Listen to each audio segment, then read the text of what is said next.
Hello, this is Rice. This time I'm going to explain how to make your programs runnable on computers that don't have Java installed. Probably most of you guys know how to export a jar file. So if you export your program as a jar file, then it is runnable as long as the computer has Java JRE. But what if we want to give our programs to someone whose PC doesn't have Java? Maybe asking them to go to Oracle website and download Java, stuff like that is a bit too much. So I'm gonna explain how to avoid such a situation. So you just give your program and then they can just play your game or run your programs.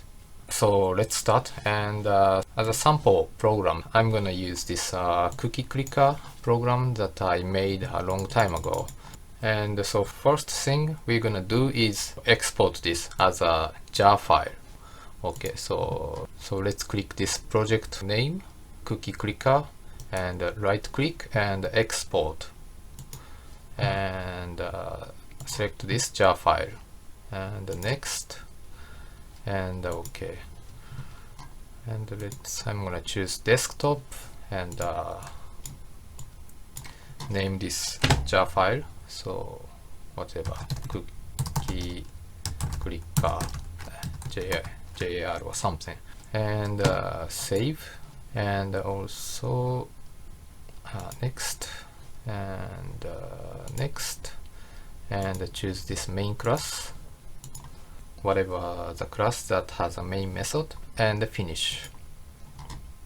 Okay, let's check this. Okay, so yeah, we don't need to use this anymore. So yeah, now we have this cookie clicker jar file, and then we are going to change this jar file to executable file.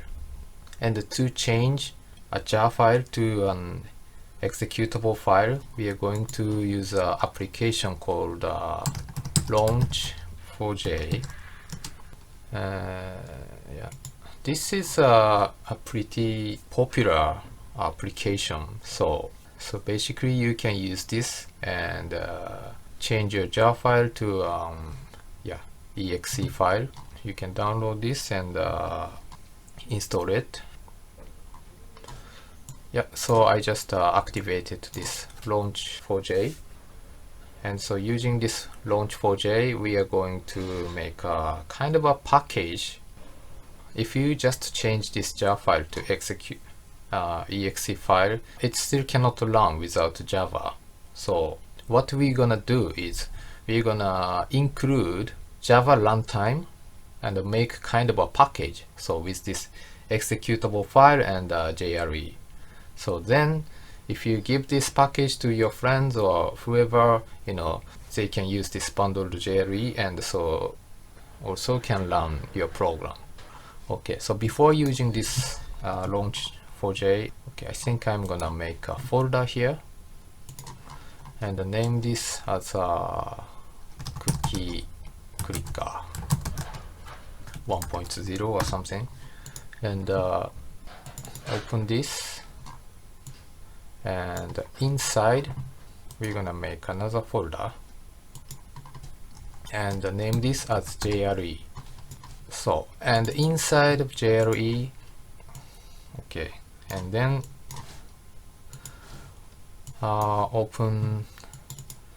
select this program files and also select Java, and here so you can find your JRE.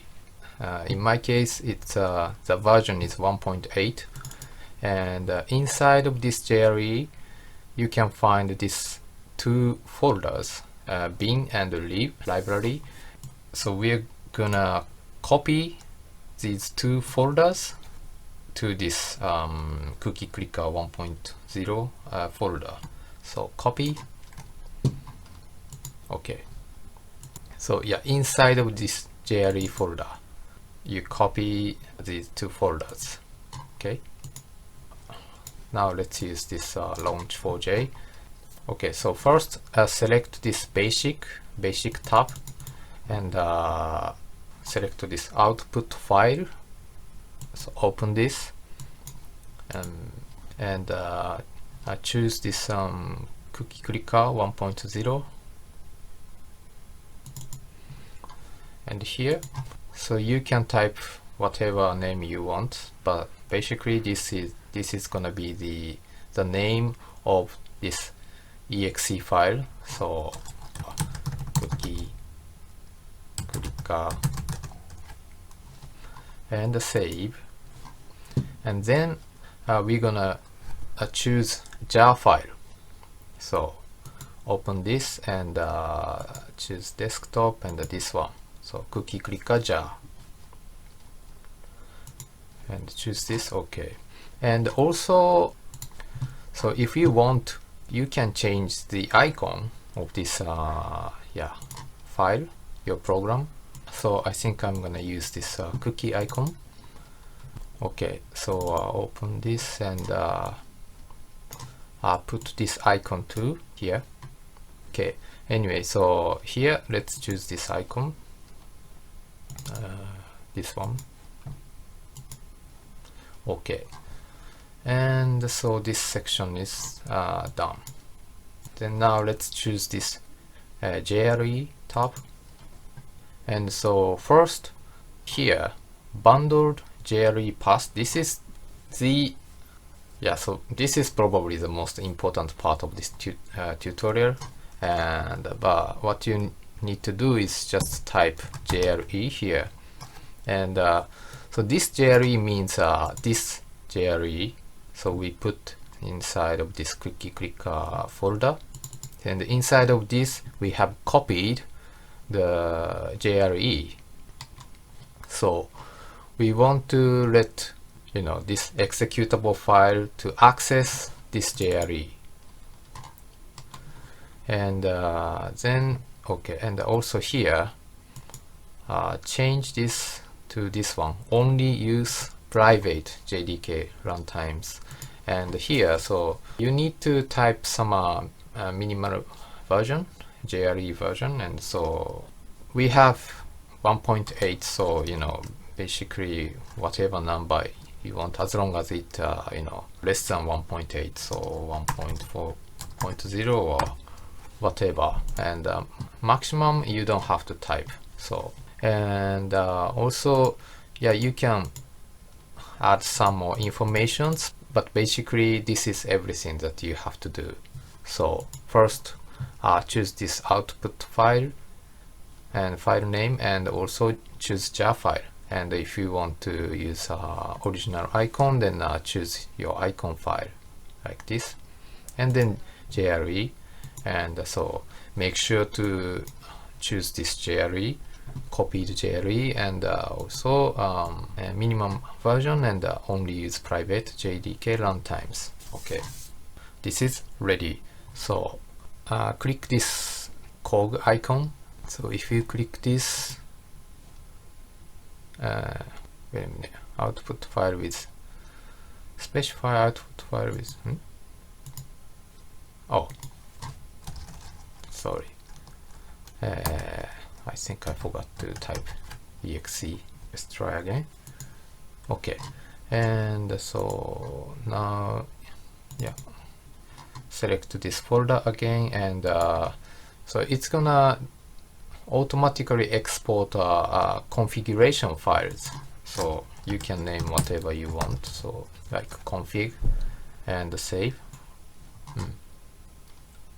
Okay, so and so now we are seeing this file, and this is actually a executable file. So we just created this exe file from this jar file.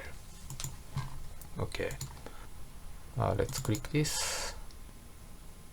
So so you can run your program from this exe file, and but it's only natural because I've already installed Java in my computer. But even if you send this folder to your friend, and even if your friend doesn't have Java in their PC, but they still can run this program. So to check that, now I'm gonna send this folder to my laptop, and my laptop doesn't have Java installed, and we're gonna check if it is really runnable or not. Okay, so yeah, this is my laptop. So I'm recording this with my smartphone because no like a recording software is installed in this laptop. So but anyway, so this is the cookie clicker zip file. So I just copied from my USB memories, and so let's decompress this. And okay, so now we got this folder. And so inside this folder, JRE folder and a config file and icon file and also executable file. So yeah, let's click this exe file. Yeah. So the program activated, and you can play this game. So yeah, like this. So making this executable file and also bundling this JRE file, so you can give your game or program to your friend, and they can also, use the program even if they don't have Java. So yeah, that's everything, and I hope this is useful for you, and thanks for watching, and see you again. Bye.